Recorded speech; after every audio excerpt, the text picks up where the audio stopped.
बादशाह अकबर और बीरबल के मध्य किसी न किसी बात को लेकर वाद विवाद छिड़ता ही रहता था। एक दिन दोनों के मध्य किसी बात पर झगड़ा हो गया।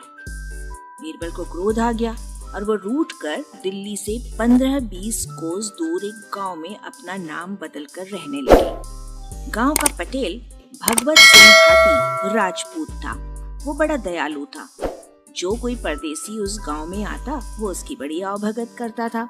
बीरबल भी उसके गांव में बड़े आराम से दिन बिताने लगे। बीरबल के चले जाने के पश्चात अकबर बादशाह ने उनके स्थान पर अपने साले को नियुक्त कर दिया।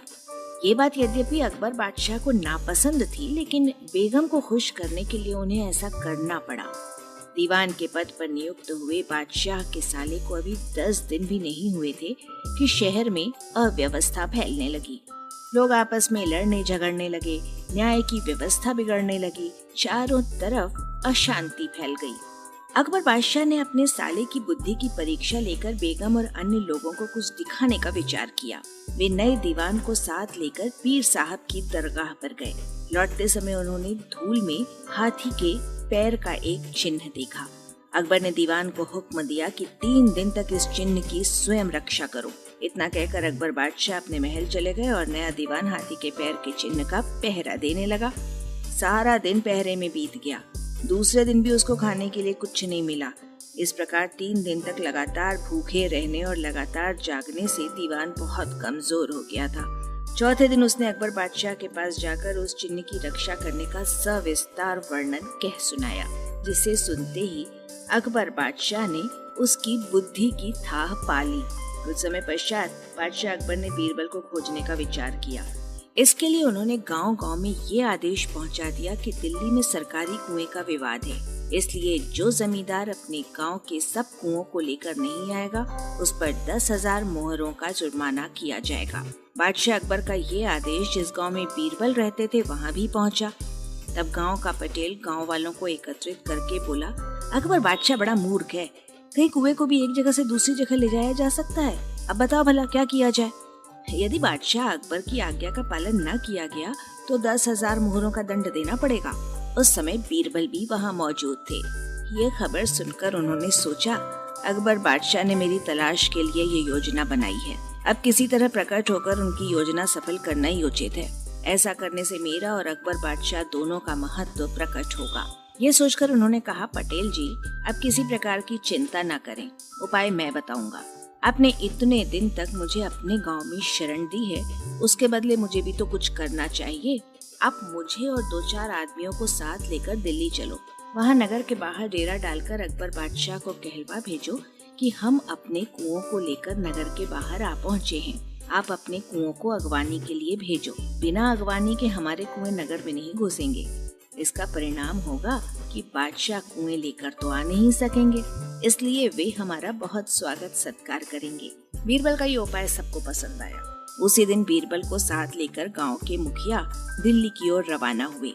वहां पहुंचकर वे नगर के बाहर ठहरे और बीरबल के कहने के अनुसार पटेल ने जाकर बादशाह अकबर से कहा, हम लोग अपने कुओं समेत नगर के बाहर ठहरे हुए हैं, आप अपने कुओं को अगवानी के लिए भेज दीजिए। ये सुनते ही अकबर बादशाह तुरंत भाप गए कि ऐसा जवाब बीरबल के अलावा कोई और दे ही नहीं सकता। वो अवश्य ही इसी गांव में है। ये सोचकर उन्होंने पटेल से पूछा, तुम्हें ये सुझाव किसने दिया? सच सच बताओ। पटेल ने कहा, थोड़े दिन पहले हमारे गांव में एक परदेसी आकर ठहरा था, उसी ने हमको ये युक्ति सुझाई और वो हमारे साथ ही आया है। बादशाह अकबर ने पटेल से उसका हुलिया पूछा तो पटेल ने बीरबल की शक्ल, सूरत, चाल ढाल आदि के बारे में सब बातें बता दी। इससे अकबर बादशाह को विश्वास हो गया कि वो अवश्य ही बीरबल है। फिर अकबर बादशाह ने हाथी, घोड़े आदि बहुत सी सवारी लेकर बीरबल को लाने के लिए भेजी। बीरबल बड़ी धूमधाम से नगर में आए। बादशाह अकबर ने बीरबल को पुनः दीवान के पद पर नियुक्त कर दिया और पटेल को इनाम सहित विदा किया। बीरबल के आने के बाद 8 दिन में ही सारे शहर का प्रबंध पहले के समान ठीक हो गया और किसी भी प्रकार की गड़बड़ नहीं हुई। एक दिन बादशाह अकबर की सवारी नगर से बाहर गई। लौटते समय उनको हाथी का पैर धूल में छपा हुआ दिखाई दिया। अकबर बादशाह ने उसकी रक्षा करने के लिए बीरबल को आज्ञा दी। बीरबल बादशाह की आज्ञा स्वीकार कर वहीं ठहर गए और सेवकों द्वारा उस जगह एक लोहे की खूंटी गड़वाई। फिर 100 हाथ लंबी रस्सी उस खूंटी में बांधकर आसपास के निवासियों से कहा कि इस चिन्ह की रक्षा के लिए उनके मकान तोड़े जाएंगे। वे लोग बीरबल की खुशामद करने लगे। उन्होंने किसी से 500 और किसी से 1000 रुपए लेकर लोगों को छुटकारा दिया। इस प्रकार कुछ ही देर में 1 लाख रुपए इकट्ठे हो गए। बीरबल ने अकबर बादशाह से मकानों को न तोड़वाने की प्रार्थना करने का वचन देकर महल का रास्ता लिया। उन्होंने वे रुपए राजकोष में जमा करवा दिए तथा कोषाध्यक्ष से उन रुपयों की रसीद लेकर दरबार पहुँचे।